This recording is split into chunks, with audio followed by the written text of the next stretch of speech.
Hello student, आप सभी को इंडियन एजुकेशन में स्वागत है। और आप लोग को पढ़ाने के लिए लाई हूँ क्या, तो न्यूरॉन के बारे में पढ़ाने जा रही हूँ। और पैथोलॉजी में क्या पढ़ना है, तो जांच के बारे में, एसनोफिल के बारे में पढ़ना है। देखिए आप सभी, वीडियो अच्छा लगे तो वीडियो को लाइक और सब्सक्राइब जरूर कीजिए। क्लास क्या है, तो एमएलटी और डीएमएलटी मेडिकल लैब टेक्नीशियन और DMLT diploma medical lab technician से ही पढ़ाने जा रही हूँ।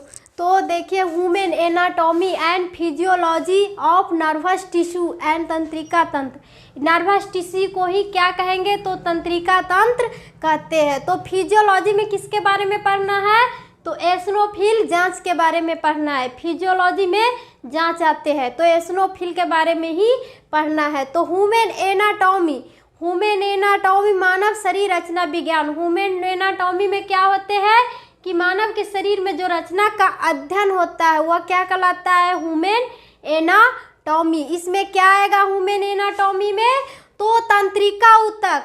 कौन ऊतक, तो नर्वस टिश्यू, तंत्रिका ऊतक जो क्या करते हैं, तो मानव को शरीर में कहीं पैर में भी बिच्छू काटे जाएगा, चाहे कुछ भी काट लिया तो वो क्या करते हैं, तो मानव को यही नर्वस टिश्यू जो क्या होते हैं कि संदेश और संवेदी अंग को क्या करते हैं, तो वो खबर पहुंचाने का काम करते हैं। वही क्या है, तो नर्वस टिश्यू कि यह बिच्छू काटा है तो ग्रहण करते, यही क्या है, तो नर्वस टिश्यू जो तंत्रिका ऊतक को विशेष रूप से शरीर के बाहर एवं अंदर के संवेदनों को ग्रहण करते हैं। क्या करते हैं, तो बाहर एवं अंदरों को ग्रहण, संवेदन को क्या करते हैं, तो ग्रहण, खबर करने का काम करते हैं। क्या करने का काम करते हैं, तो खबर करने का ही काम करते हैं। कौन, तो नर्वस टिश्यू। तो उत्तेजित होने पर यह ऊतक अन्य ऊतकों तक, यह ऊतक क्या होता है कि अन्य ऊतकों को भी आवेगों की शीघ्रता से ले जाता है और अन्य ऊतकों टिश्यू को भी क्या करते हैं, तो शीघ्रता से ले जाता है। और तंत्रिका ऊतक, तंत्रिका कोशिका, तंत्रिका ऊतक नर्वस टिश्यू सेल तथा उनके परिवार तंतुओं से क्या है, तो परिवार नर्वस से भी मिलकर बनते हैं। और किससे बनते हैं, तो परिवार नर्वस से भी, तंतु से भी बनते हैं। तो न्यूरॉन तंत्रिका तंत्र की क्या है, तो कार्यात्मक एवं संरचनात्मक इकाई है। न्यूरॉन क्या है शरीर के, तो कार्यात्मक एवं रचनात्मक इकाई होते हैं न्यूरॉन। तो यही इकाई होती है। तो प्रत्येक तंत्रिका कोशिका के मुक्त निम्न 2 भाग होते हैं। और तंत्रिका कोशिका के न्यूरॉन के मुक्त कितने भाग होते हैं, तो 2 भाग होते हैं। यही क्या है, तो न्यूरॉन का स्ट्रक्चर है। ये क्या है, तो न्यूरॉन का स्ट्रक्चर। तो तंत्रिका तंत्र के मुख्यतः 2 भाग होते हैं। तो पहला क्या है, कोशिका का सेल बॉडी। तो यही है सेल बॉडी जो नर्वस टिश्यू में क्या होते हैं, तो केंद्रक होते हैं।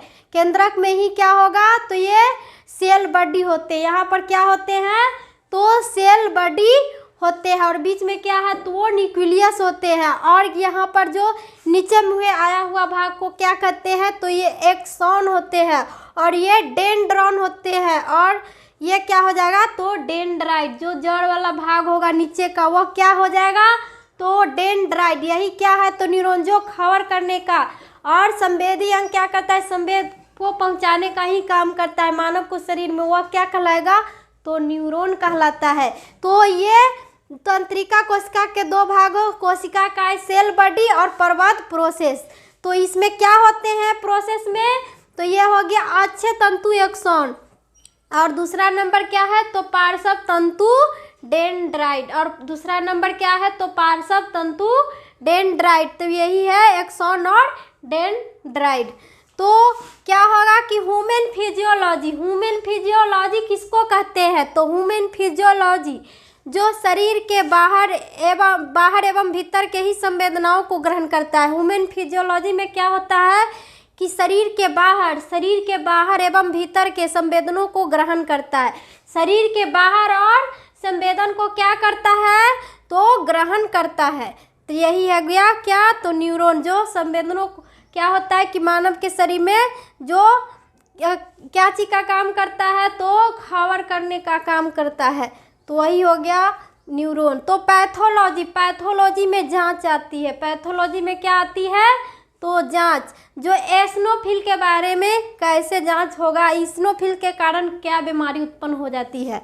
तो एसिनोफिल, ये एसिनोफिल है, ये क्या है स्ट्रक्चर, तो एसिनोफिल, इसमें कण युक्त होते हैं। ये एसिनोफिल क्या होते हैं, कण युक्त केशकाय, ग्रेनुलोसाइटस। तो ये केंद्रक युक्त भी होते हैं और क्या होते हैं, न्यूक्लियस युक्त भी होते हैं और केंद्रक युक्त होते हैं। और देखने में ये कैसा दिखते हैं एसिनोफिल, तो मोटा दिखते हैं, देखने में कैसा, मोटा और लंबा दिखते हैं। और एसिनोफिल का cell of white blood, eosinophil का कोशिका में क्या होता है कि व्हाइट ब्लड सेल में हो जाते हैं, किसमें, तो व्हाइट ब्लड सेल में एसिनोफिल। तो एसिनोफिल को अभिरंजित किससे करते हैं, तो इयोसिन से अभिरंजित किया जाता है। एसिनोफिल को किससे अभिरंजित करते हैं, तो एसिनोफिल से। और व्हाइट ब्लड सेल का एक भाग कणयुक्त होता है, व्हाइट ब्लड का एक भाग क्या होता है, तो कणयुक्त होता है।